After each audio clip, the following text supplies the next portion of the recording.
I will tell you, all doctors in medical schools and all doctors who are going through residency, who are doing their practice in a particular field, they all have blinders on. They're all like the horses in their own race.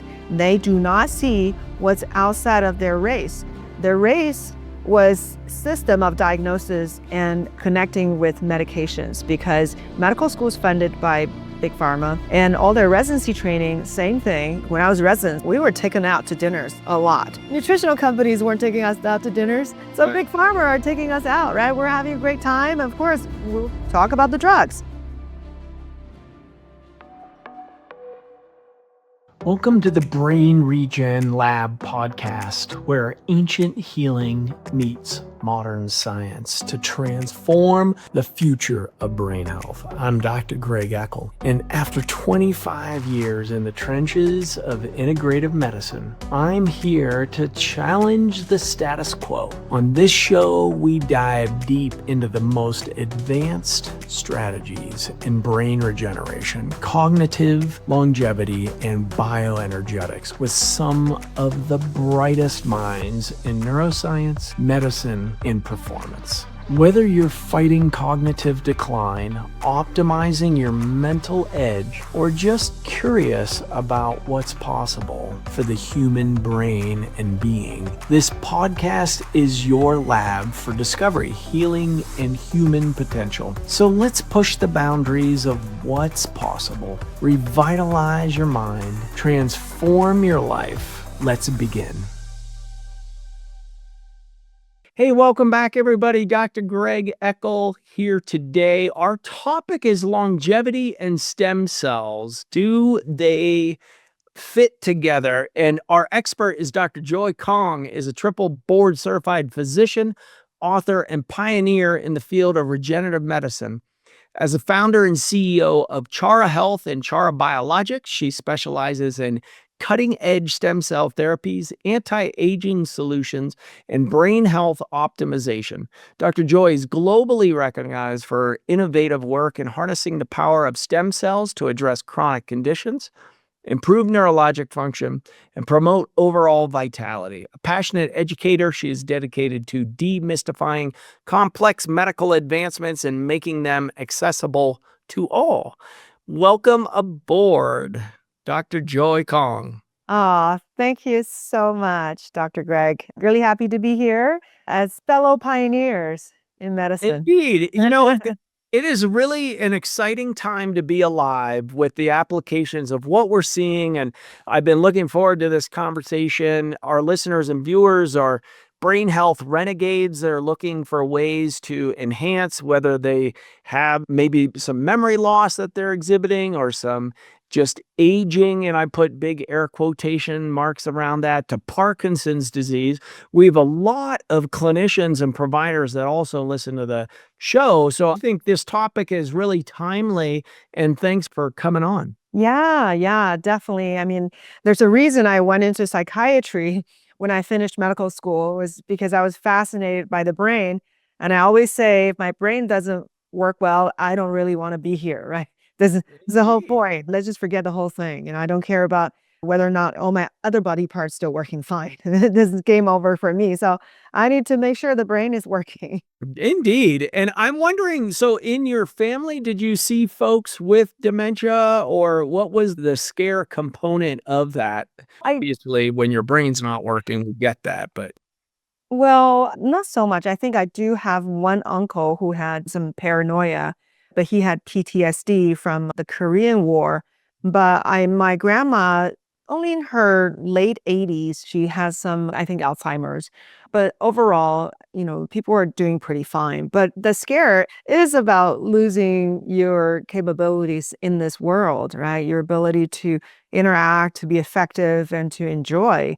So, yeah, and being in medicine, having seen what it does to people, you lose your whole identity. Then what's the point? Yeah, so that's what It's struck such a biggie. And how did you get into then regenerative medicine?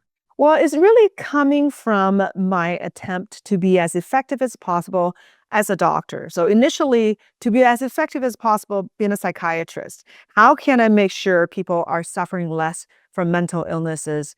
And if you are not addressing the whole body, then you're missing probably 80% of the picture of why you're having the disease in the first place and my chance of helping you.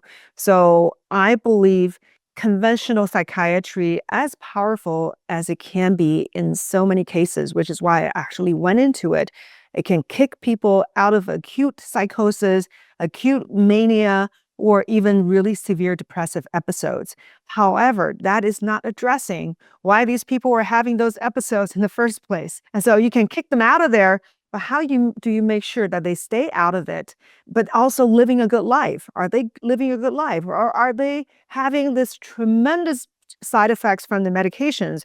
I've seen so many people blow up, right, from all the psychotropics, gain weight, they don't look very good, they're not very healthy. And then, so we're not really fixing exactly why the symptoms are happening in the first place. Not to mention the symptom may not be completely going away. If you can't address why, then you're really treating partial picture. So I want it to be effective, but also I want it to be healthy.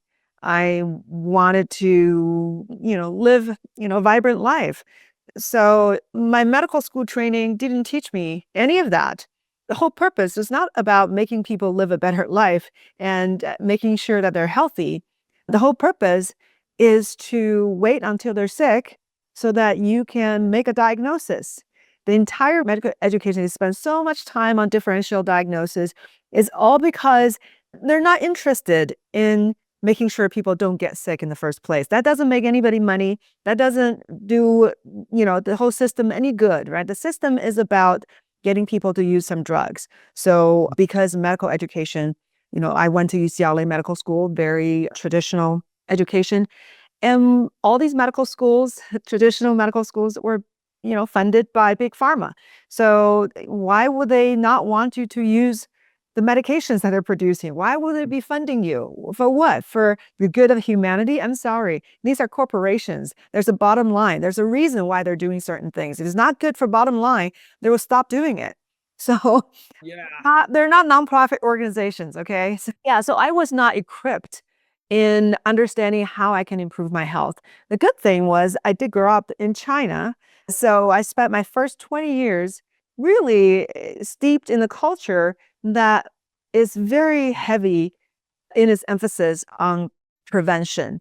It's all about prevention. Everything you do, the food you eat, whatever, don't touch cold or hot and, do cupping, whatever, all these things, right? It's part of the tradition. Why are we doing this? So we don't get sick in the first place. We're not really waiting to get sick. No one wants to wait to get sick to do anything. We want to not be sick. And why do we have so many Chinese people, right, in the world? Apparently, they figured something out. They were good at I it. think so. As a Chinese medicine practitioner, that system has been on the planet for over 3,000 years, and there's a reason. Where at in China did you grow up? In Beijing. I Ah, actually wrote a memoir called Tiger of Beijing. So that talked about how I actually made it to this country, which itself is an adventure. It wasn't easy to get to this country. So yeah, it took some determination and finesse. I look forward to that story on another show. But this one in particular, so yeah, you're bridging the worlds. You have this background growing up in mainland China, getting exposed to Chinese medicine because it's the native system. Then you come to the US, you get into psychiatry, you go to UCLA, very conventional. Now you're coming full circle and looking at the brain and utilizing regenerative medicine. So it's a very circuitous Yeah. what was your exposure in on regenerative medicine? Initially, I really didn't know it existed. Maybe I knew about stem cells. We were taught maybe stem cells, we talked about it possibly for half an hour. I don't know. Maybe someone mentioned it for 20 minutes in some class during medical school. But no one knew that anyone was really doing anything with stem cells except that, oh, yeah, we know they're researching it. So that's as far as we knew. And I will tell you, all doctors in medical schools and all doctors who are going through residency, who are doing their practice in a particular field, they all have blinders on. They're all like the horses in their own race. They do not see what's outside of their race. Their race was all about that system of diagnosis and connecting with medications, because medical school is funded by big pharma, and all their residency training, same thing. When I was a resident, we were taken out to dinners a lot, right? It's all about drugs. No one else is taking us to dinner. No one else had the money. Drug companies had the money to take us. Nutritional companies weren't taking us out to dinners. So big pharma are taking us out, right? We're having a great time. Of course, we'll talk about the drugs. And then you have to have CMEs, right? You need to keep your license up. And that requires you to go to conferences and get, CME. And all those are also funded. Those articles, especially the conferences, is all funded by pharma. So if you are in that bubble, then unless you are purposely trying to poke the bubble, trying to get out of it, then you just stay in the bubble. So I was in my own bubble. I was in my psychiatry bubble, that I went to all the conferences. Nobody talked about stem cells. I knew nothing about stem cells. So when I tried to get a board certification in addiction medicine, that's how I ran into people of other specialties. So I ran into this anesthesiologist. We were sitting on the same bus, and he said, I do anti-aging medicine. I was like, what? What's that? I never heard of this branch. And then he said, well, we try to prevent the decline that comes with aging. I said, that sounds pretty cool. And he said, I use stem cells. I said, what do you mean? You actually are using the stem cells to treat people, to actually give it to people? He said, oh yeah, I use umbilical cord stem cells. And look at this kid I treated. This kid has autism. And I was like, autism, that's my field. And we are powerless and ineffective as healers when it comes to autism. That's why I did not go into child psychiatry. It was very depressing. So he said, let me show you what the teacher wrote about the transformation in this kid. So he just went down the list. There were like 40 different things the teacher observed. The teacher didn't even know that the child had stem cells. The teacher was just reporting all the things that were changing. The child had better eye contact, had better social interactions, no longer procrastinating, and was having better verbalization, better control of bowel movements, like all these things. When I saw that, I thought, apparently I was barking up the wrong tree. How is he, a doctor who was trained in anesthesiology, right, putting people to sleep, who really was not fluent in the language of autism? We learned about autism. And how is he able to do all these things that I can't do? So that's when the light bulb went on, that there's something in there that's really profound, and I better learn. Otherwise, I'll just, live in my bubble. I'll just be behind, period. And I do not want to be behind. I want to be where the excitement is at, right? Where I can be effective. So that's the story. Oh, I love it. Wow. It's interesting to hear how people get plugged into regenerative medicine, because it is so different than we all learned in school, and people ask, does it wear off? Now, when you say stem cells, and just for our listeners and viewers, it is the Wild West right now. So you mentioned this physician was using umbilical derived stem cells. Can you give our listeners and viewers just an overview of the terrain of what are stem cells? Like, where do they come from? Yeah, that's this is a big subject, and it's confusing. And I even see practitioners making mistakes and misinforming the public, saying, oh, stem cells are these amazing cells that can become anything. And it's such a fraction of what stem cells are. So I would say anytime before you form an organ, form a working cell of that organ, anywhere before that, the cell is a stem cell. So that can be as early as a fertilized egg, and which is a single cell. It's still you were just tiny. And two, forming an embryo, right, with a beating heart, to forming an entire human, like, fully fledged human being. Anywhere along the line, unless you've become a organ specific cell, anywhere before that is a stem cell. So just imagine the fertilized egg dividing and migrating and starting connecting with other cells and to form structures and tissues and organs. All along the way, what happens to the cells is that they start to gain function, just a little bit more function, a little bit more proteins are expressed, a little bit more signals that's specific for this cell that the blank cell before that didn't have. So the cell becomes less and less blank, so more and more full in character and abilities. But then the moment you gain abilities, it's like a doctor specializing, then you can't know everything. You can't become a generalist, really. If you want to focus in, you only have so much energy. That's what happens to cells. There's only so much a cell can do. So if you decide to specialize, then you lose capabilities. So the very early cells, the embryonic stem cells, which really is day 5 to 7 after fertilization. So that's when the cells are still, the embryo is a little ball. So it's very undifferentiated. Any of those cells can become any cell of the body, of any body part. But as you start to divide and grow and differentiate, then you lose more and more potential to the point where maybe some cells can only become cells of what we call mesoderm, right? Muscles, bones, and certain internal organs. They become the center portion of the embryo. So they call it mesoderm, so the ectoderm and endoderm. And then later on, maybe only cells of the nervous system, and then maybe only cells of a particular organ system. So you end up gaining capabilities, even though you're still a stem cell, because you're not the end stage organ cell. You are still a stem cell. That's why we can have neural progenitor cell, right? If we want to regrow the brain, there are cells that can make new neurons, but they're not neurons. So they're not the final working brain cell yet, but they have the potential to become one. But that is the very end stage from the embryonic stem cell. That's really the very, very end line of stem cell. So we as scientists and doctors can literally intervene anywhere along this trajectory.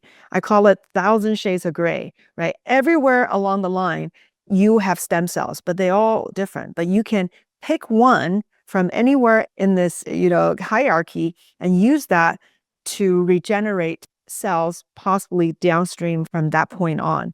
So that's what stem cell therapy. So it really depends on what you're using, right? Right now, the most popular one is called mesenchymal stem cells. I mentioned mesoderm. So it comes from that layer. But we also know these are signaling cells. Even though they're everywhere along your blood vessels, throughout your body, they can also differentiate into cells of other germ layers. We've seen them differentiating into neurons even, or liver cells, heart cells. So there's some flexibility as far as what these cells can do. But, when people say stem cells, and they say, oh, if it's not mesenchymal stem cells, people think it's not stem cells. No, stop.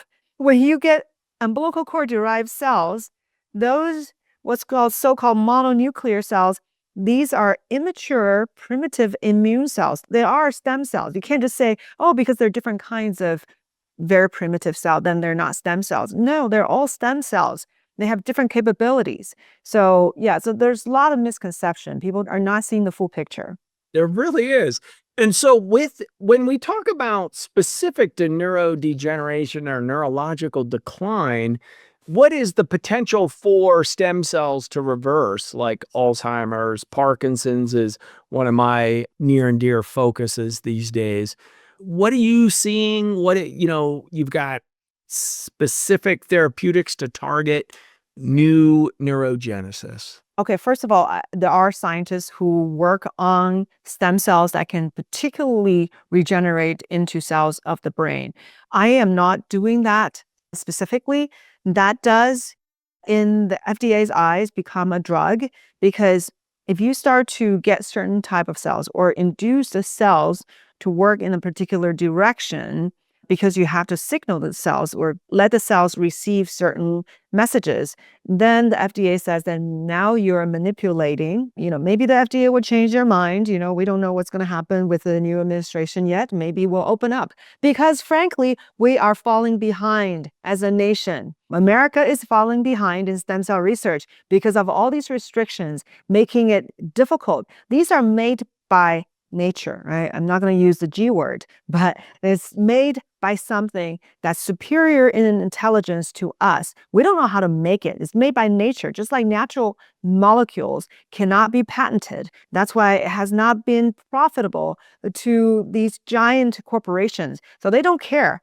The same thing as stem cells. It's not patentable. It's made by something that's way beyond us, and you cannot patent that. However, big pharma may want to patent if they manipulate and change the cells in a certain way. However, the way we're doing the stem cell therapy really is invoking nature's capabilities, but FDA wants to regulate it as if it's a drug, and it's a drug. It's not a drug. If it's a drug, then every one of you, us, you and me, we should all register with the FDA, okay? Because you and me are making drugs every freaking second in our lives. We're making these diverse drugs, thousands and thousands of them. How dare you using all these drugs, right? Your body's producing them. Why aren't you registered with FDA? Why aren't you conducting drug studies? So it becomes ludicrous. But Yeah. I can't tell that you have any opinions about that, Dr. Gerard. We call them affectionately the FNDA around here. And so this aspect of it of, you're the answer, right? Like you hear these things like you're the one that you've been waiting for. I love it. What you've unpacked, the miracle of life. I mean, when you went through the whole lineage of a stem cell or of the growth of the human being, I mean, it's truly miraculous that we're here. And then, we take standing up for granted, like nothing happened there. But the physiology, biochemistry that has to happen for us just to stand up, not get dizzy and fall down is extraordinary. And so then you start layering that into a discussion on, okay, our brains are, why I asked you if you had family members or that motivation. Of course, we all want our brains. I had Ethel J. Bloom was my Nana. She had dementia for a decade. She was my Nana.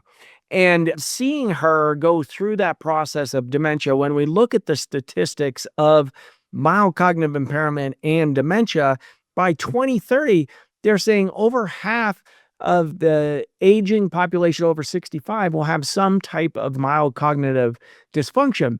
So this is a big deal for everyone listening. So what is the process behind using stem cells for brain regeneration?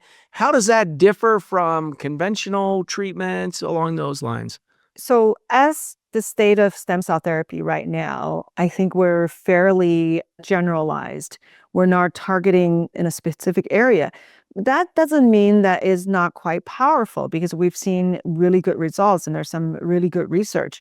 So, right now, I feel like we're doing a shotgun approach. To be honest, we're going to blast people with different kinds of cells. We can blast them with mesenchymal stem cells or with the mononuclear cells I was talking about. It can come from the bone marrow or from the umbilical cord blood. Just so you know, the cord blood composition is very similar to the bone marrow composition. Of course, the cord blood would just contain more potent cells and much younger, much more vibrant, and more mesenchymal stem cells.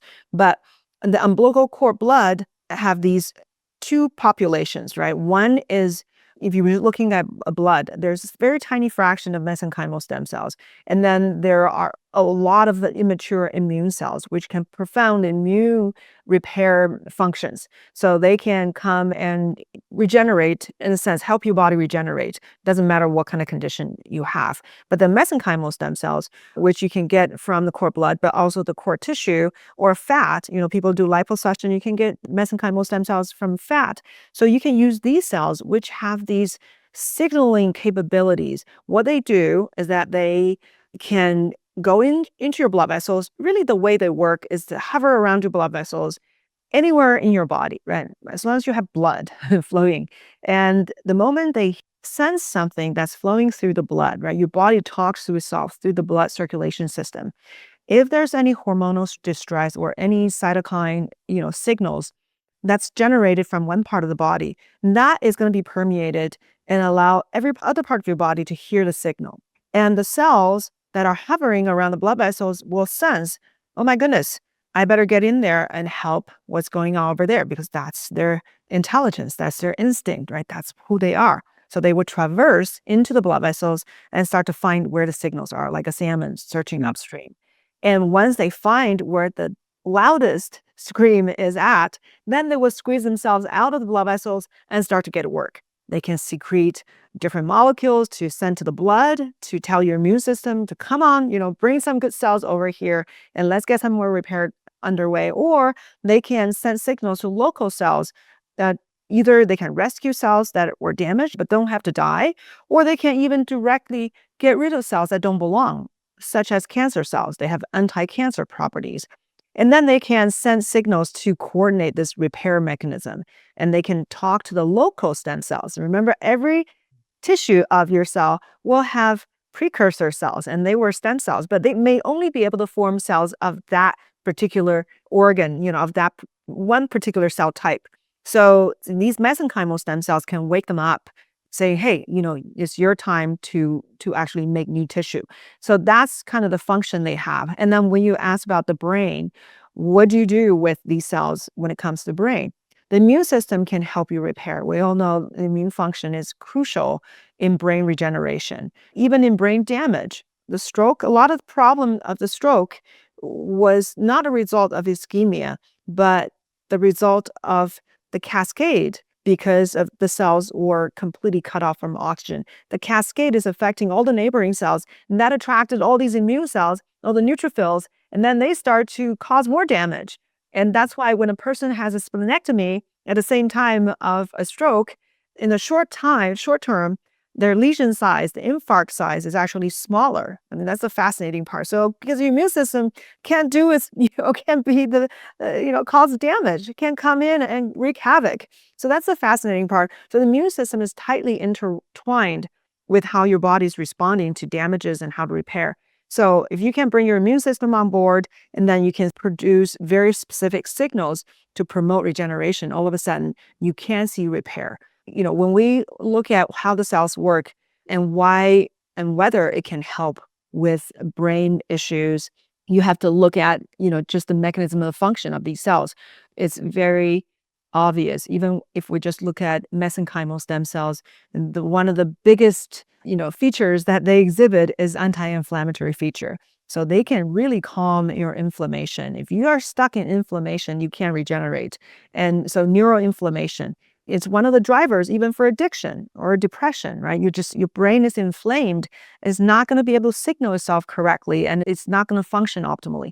So you calm the inflammation, you shift your immune system, you trigger new cells to form, and then you can even infuse energy. Like if you use younger cells, they can give fresh new mitochondria to your cells, your existing cells, and make them function at a higher level. So there are many different mechanisms. Is there a way that you like to measure neuroinflammation for folks? I don't have a good measurement.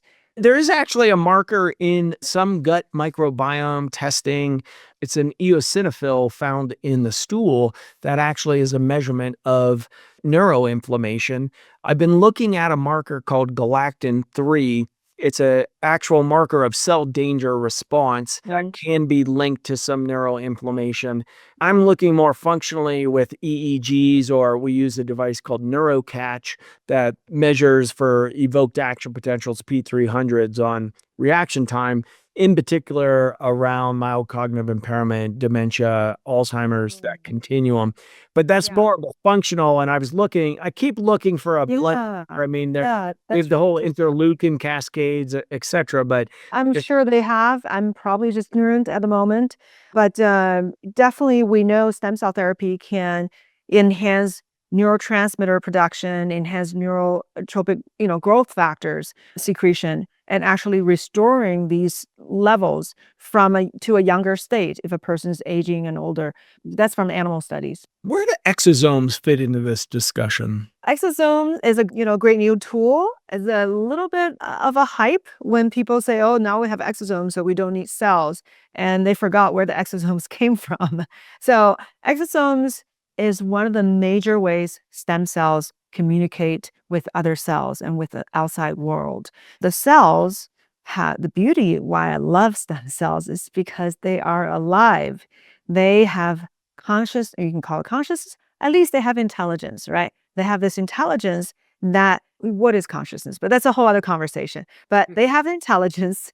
So these cells will know what to produce, how to instruct its own DNA to produce certain, signals. And what's cool is that they package a lot of the signals into these nanoparticles that now we call a lot of them exosomes. And it's on average between 30 to 200 microns in size, and those are the exosome range. But they also produce much larger vesicles.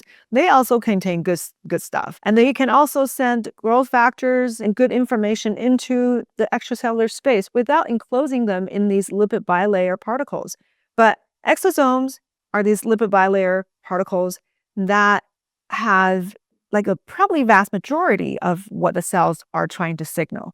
Not all, but a huge portion of it. So that's how the cells communicate. And what's really cool, if they need to produce something and they want to communicate with other cells, and they will package all this information in this lipid bilayer. And the lipid bilayer, after it's produced, is going to fuse with the cell's wall and then bud off. So it will start to just kind of bud off the cells and then travel and fuse with another cell. Once it fuses with the cell, and then it dumps all this content into the cell, and then the exosomes, all the signals, can be directly delivered into those cells. And some of the signals can even go across cell nucleus, like the microRNA. They're so tiny, they can go into the cell nucleus and talk to the DNA of that cell and change genetic expression. So, and that could have long-ranging effects. It could affect the longevity and the long-term health of that cell.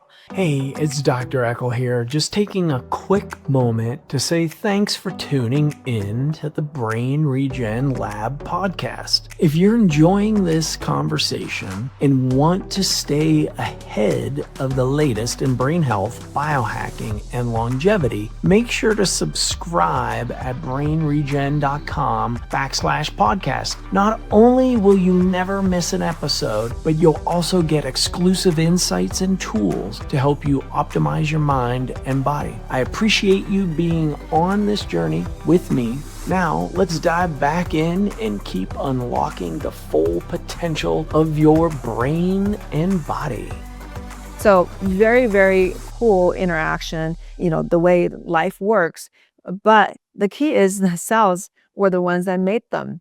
The intelligence behind what to make is very important, right? So I can produce a lot of exosomes and put in your body. I can produce some really great effects. And I do utilize exosomes in my clinic all the time. However, I will be remiss if I do not utilize the stem cells, because the stem cells will be able to respond to your body by making new signals, right? Not something produced outside of your body, somewhere else, in a culture medium, in an incubator somewhere, or in somebody else's body. Maybe it's sitting around in somebody's amniotic fluid. You're getting the signals out, but that's not yours either. So what if we can put the cells in your body, and we know they do produce exosomes in your body, actually significant amount. And those that are produced will be according to what's needed in your body. And that's why I think exosomes can never replace stem cells, because it doesn't have that intelligence to make the production. It's almost like you have the powerful, like a group of drugs that got packaged and sent into the world.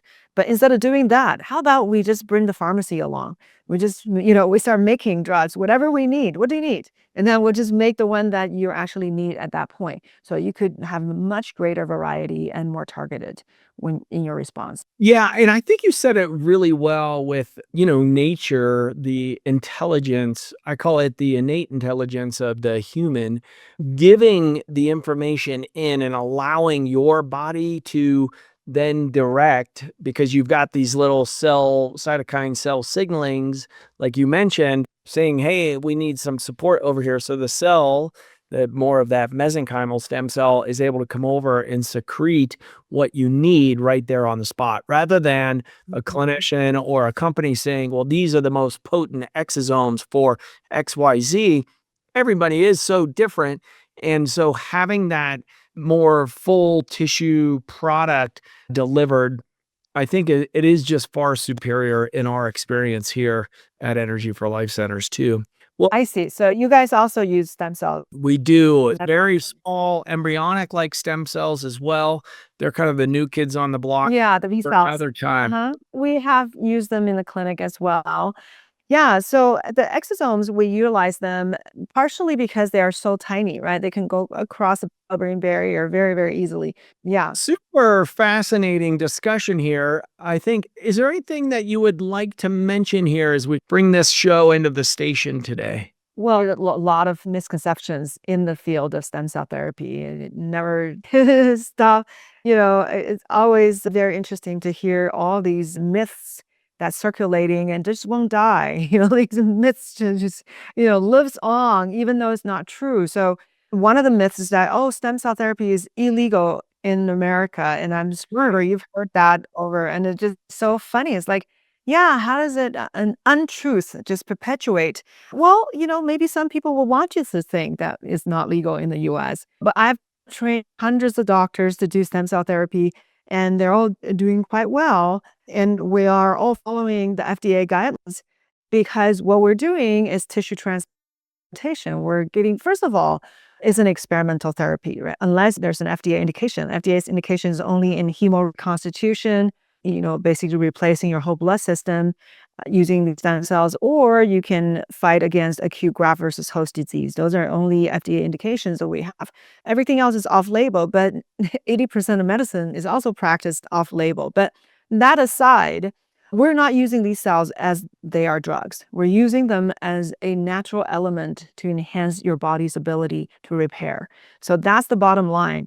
Because we're using it as a natural remedy, as doctors, we can literally do whatever we want if we can back it up, right? And literally, some people can have people eat dirt and saying that would be highly beneficial, then that's my remedy, right? That you can do that. As long as you're not causing harm, because then you may get sued. And then you can back up your statement of benefit with some kind of evidence. And stem cell therapy has been so active all around the world. The research is abundant. If you don't know there's evidence, it's only because you have not looked. So we can provide it as a natural form of tissue transplantation, just like we can transplant blood from one person to another without the FDA approval, without claiming the blood as a drug. Like we can transplant one person's heart into another person's body. We don't need the FDA to allow it because that's part of the practice of medicine. We're not making a drug. This is not, drug manufacturing. So that's how people can use it in this country, and that's how it has been thriving. Are we having issues because of the restrictions?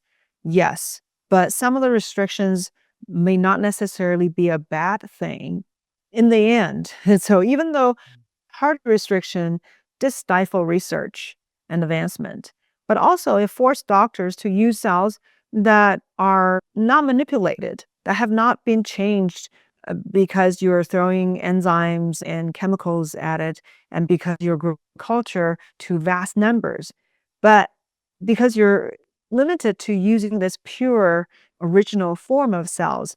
Now realize you really don't very many of them. So a little bit of the best goes a long way comparing to a lot of the not very good. So people have to realize just as you're going overseas and receiving 100 million to 300 million cells, or even maybe some even got to a trillion or so. I mean, things are getting, a bigger and bigger number. Just because you're getting a large number of cells, if you get a lot of bad stuff, doesn't mean that you're making good stuff. And that's what I've seen in my practice, because I personally, I don't know exactly. I know some idea of how things are produced overseas, even in one of the most prominent clinics. I know for sure how the cells were produced, and is a bit on the careless side. They put the cells in a culture, in an incubator, and just let it grow and grow, multiply, without really limiting how many generations you're collecting, and really some kind of parameter to prevent these genetic degradation and genetic changes and inflammatory marker, emergence. They're not doing that. They're not being careful and rigorous, but they're looking at profit. They can give you a lot of cells, but not necessarily giving you the best benefit. So I've had patients who received one of these treatments overseas and got severe side effects. This is not just from one person. I have multiple people who have gone overseas who have gotten a lot of side effects, and sometimes benefit, sometimes no benefit.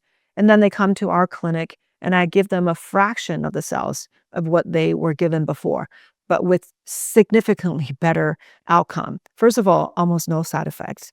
And then second of all, quicker response and more drastic improvement. So I'm speaking from experience.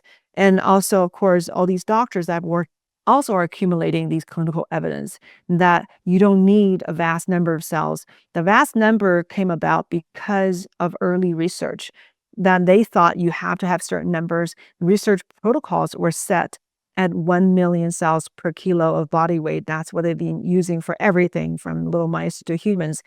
Doesn't mean that's chiseled in stone. That's the best, because they were searching for the highest dosage that particular number. They're chasing the number. Then they're growing the cells to reach that number. In that process, they are degrading their own cells' capabilities and properties. So that's another myth I think people need to understand. I think that's a major point, and thank you for bringing it up.